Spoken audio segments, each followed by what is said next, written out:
Alors, les croyances limitantes.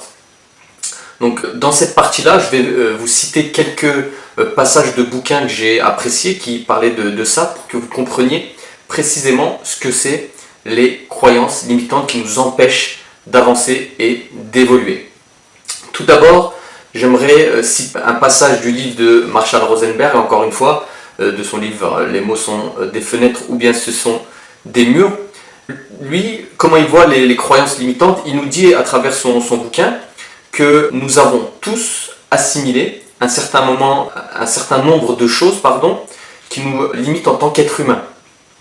Nous les tenons de parents, de professeurs, de responsables religieux ou d'autres personnes animées des meilleures intentions du monde. Transmis au cours des générations et des siècles, cet héritage culturel, destructeur pour une bonne part, a si bien pénétré nos vies que nous n'en sommes plus conscients. La souffrance engendrée par notre conditionnement culturel néfaste fait tellement partie intégrante de notre vie que nous la détectons même plus. Donc super important, il dit que c'est ancré tellement depuis longtemps et que c'est transmis de génération en génération qu'on n'y prête même plus attention et qu'on prend ça comme une vérité. Il dit aussi qu'il faut beaucoup d'énergie et de clarté d'esprit pour reconnaître les effets destructeurs de cet enseignement et transformer celui-ci en pensée et comportement porteur de vie. Je trouve cette citation magnifique et elle retransmet bien ce que représentent pour moi les croyances limitantes qu'ont pu nous transmettre nos maîtres, entre guillemets, ceux qui nous ont éduqués. Josh Kaufman, dans son livre Le personnel MBA aussi, lui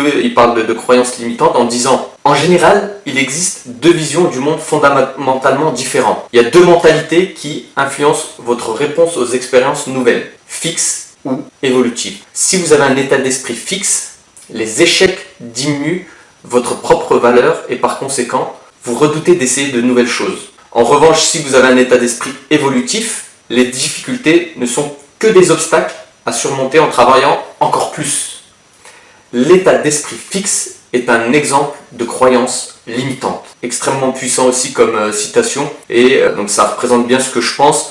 Voilà, donc il ne faut pas avoir un état d'esprit fixe, il faut avoir un état d'esprit évolutif pour pouvoir avancer dans la vie parce que sinon on ne fait que stagner. Tammy Cabage, dans son livre Agir, il dit le véritable changement vient de l'intérieur, ça vient de soi. Il s'agit de changer son état d'esprit, de changer ses croyances, car c'est le seul moyen de vivre une belle vie. Robert Kiyosaki, dans son livre Père riche, Père pauvre, il dit tant de gens disent l'argent ne m'intéresse pas, cependant ils passent 8 heures par jour à faire leur boulot. Magnifique aussi comme phrase.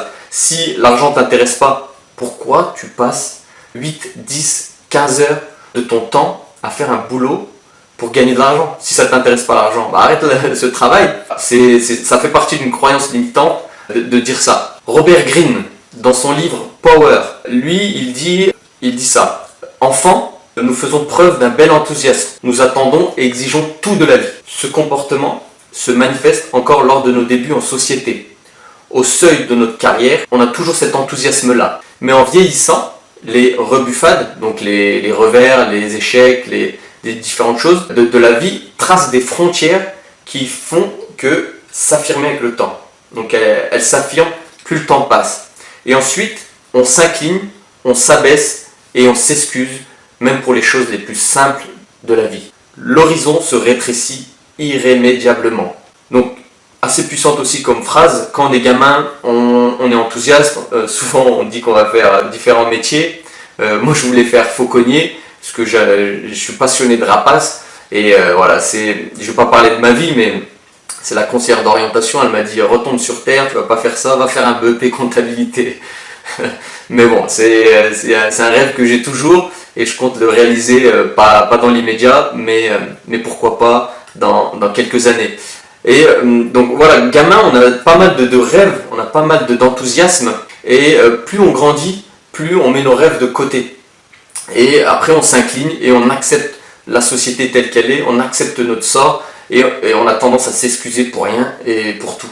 Voilà. Évitez de vous excuser. C'est pas de votre faute, c'est comme ça. Mais voilà, ça sert à rien de se rabaisser. Au contraire, il faut être fier et être confiant pour pouvoir réussir. Robert Greene, il donne la solution, il dit la solution est le volontarisme, prendre la direction opposée. minimiser les échecs et ignorer les limites, redevenir exigeant comme un enfant. Magnifique. Il n'y a aucune limite en vrai.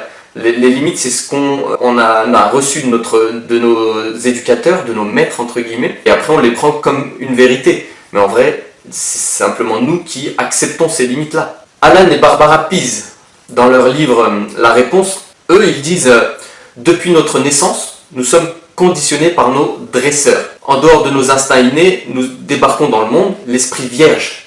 Tous nos actes et pensées sont le résultat de conditionnements opérés par nos dresseurs. Nos parents, nos frères, nos sœurs, nos amis, nos enseignants, la publicité, la société, la religion, la télévision, les médias et Internet font que le conditionnement est le plus souvent subtil et répétitif. On s'en rend pas compte, mais ça intègre, ça rentre dans notre tête et c'est assez subtil et ça passe tellement de fois que on le prend pour vrai. Et ça pénètre notre subconscient par le biais du SAR, système d'activation réticulaire. Ils en parlent pas mal dans leur bouquin. J'en parlerai un peu plus à la fin de TD Mental. Mais je trouve ça magnifique. Ils disent aussi, ça se retrouve stocké en vue de prise de décision ultérieure. Donc tout ça, ça intègre notre subconscient, la pub, la télé, ce que nous ont dit nos parents, nos profs, etc. Et ça sert pour nos décisions futures. Bien qu'une partie de ce conditionnement soit destinée à favoriser notre sécurité, c'est ce qu'ils disent aussi, il retarde très souvent notre développement personnel. Nous nous trouvons prisonniers de nos chaînes mentales et émotionnelles. Magnifique. Et ça résume exactement ce que j'ai envie de transmettre. Voilà, pour que vous compreniez bien ce que c'est les croyances limitantes, parce que c'est assez large, j'ai décidé de récupérer des citations dans les bouquins que j'ai lus qui sont assez puissantes. Donc, ce qu'il faut retenir, c'est que on a tous des croyances limitantes qui nous bloquent. Elles nous empêchent d'avancer, certes. C'est difficile de se faire ce travail de remise en question, d'introspection pour les repérer. Elles sont enfouies dans notre inconscient, comme le disent Alan et Barbara Pease. Donc ça a été inculqué par nos modèles, c'est dur de les remettre en question. Et en fait, il faut faire un travail sur vous-même pour les repérer, puis les changer par de nouvelles croyances. Je vais vous donner quelques clés pour trouver vos propres croyances limitantes. D'abord, il faut que vous soyez convaincu que tout le monde en a. Tout le monde a des croyances limitantes. Vous devrez vous questionner sincèrement. Ça ne sert à rien de se mentir à soi-même. On n'est pas là pour se mentir, on est là pour évoluer, pour devenir une meilleure version de nous-mêmes. Donc ça ne sert à rien de vous mentir. Essayez de vous rappeler quelle est la dernière fois que vous vous êtes dit « je ne suis pas capable de faire ceci ou cela ». Quelle est la dernière fois où vous vous êtes dit « ça ne va pas marcher, je suis nul, j'arrive pas à faire ça », etc., etc. Donc dès que vous aurez trouvé une réponse à l'une de ces questions, donc quand est-ce que vous vous êtes dit ça, à ce moment-là, vous pointerez le doigt sur une croyance limitante. Puis, vous devrez la mettre en doute, cette croyance. Et vous devrez vous demander, mais pourquoi je dis ça? Est-ce que c'est vrai? Comment est-ce que je sais que c'est vrai?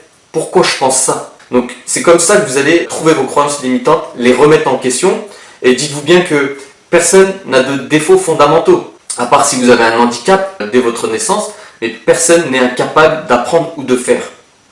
Certes, voilà, ça demande du temps, de l'énergie, mais si vous êtes là aujourd'hui à suivre cette formation, c'est que vous êtes prêt à vous améliorer. Regardez-moi. Jamais je ne pensais un jour construire une maison moi-même. Encore moins créer ma société. Jamais je ne pensais créer moi-même un site internet.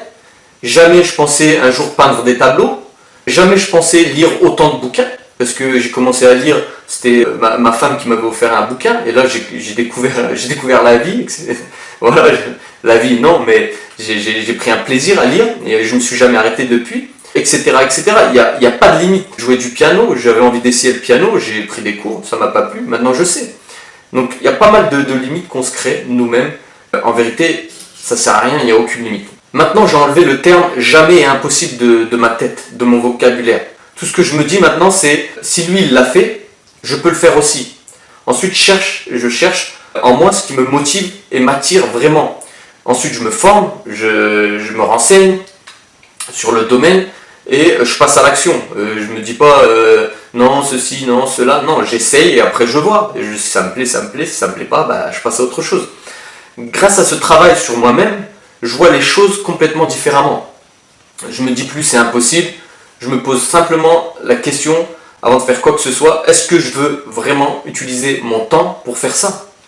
Parce que le plus précieux, c'est quoi? C'est le temps. Le temps, je ne peux pas l'acheter, il ne revient pas, c'est l'instant présent. C'est ça. Est-ce que là, je décide de consacrer mon temps à faire ça ou pas? Si la réponse est oui, je le fais à fond.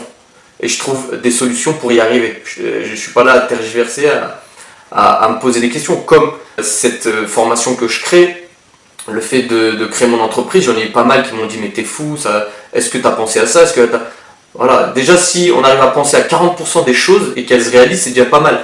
Et tout le reste, c'est des obstacles qu'il faut surmonter. Et il y a une autre chose que je me dis au quotidien, c'est qu'est-ce que j'ai fait aujourd'hui pour m'améliorer de 1% par rapport à la veille, pour atteindre mes objectifs. La vraie ressource qui ne s'achète pas, c'est le temps, c'est ce que je viens de vous dire.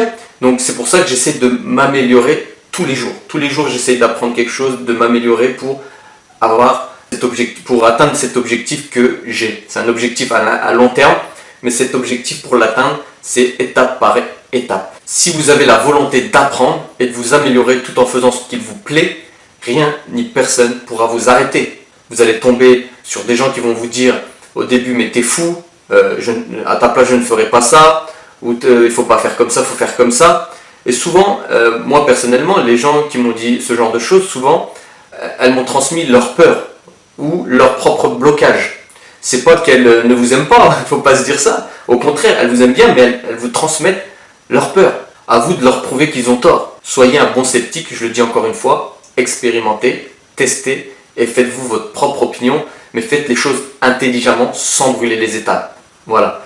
Dites-vous bien que vous êtes le seul responsable de ce qui vous arrive. C'est pas un tel ou un tel qui est responsable. Parce que souvent on dit que c'est à cause de ceci, à cause de cela, que je n'y arrive pas. Ça c'est bullshit comme on dit. C'est pas vrai. Si vous galérez financièrement, il y a peut-être une raison derrière.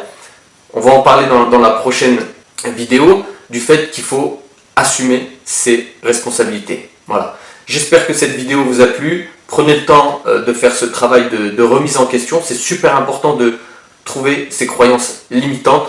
Une fois que vous les aurez trouvées avec ce travail de questionnement, essayez de voir si c'est des croyances véridiques ou pas. Et ensuite, changez-les pour devenir une meilleure version de vous-même. Voilà. Merci d'avoir suivi cette vidéo et je vous dis à la prochaine.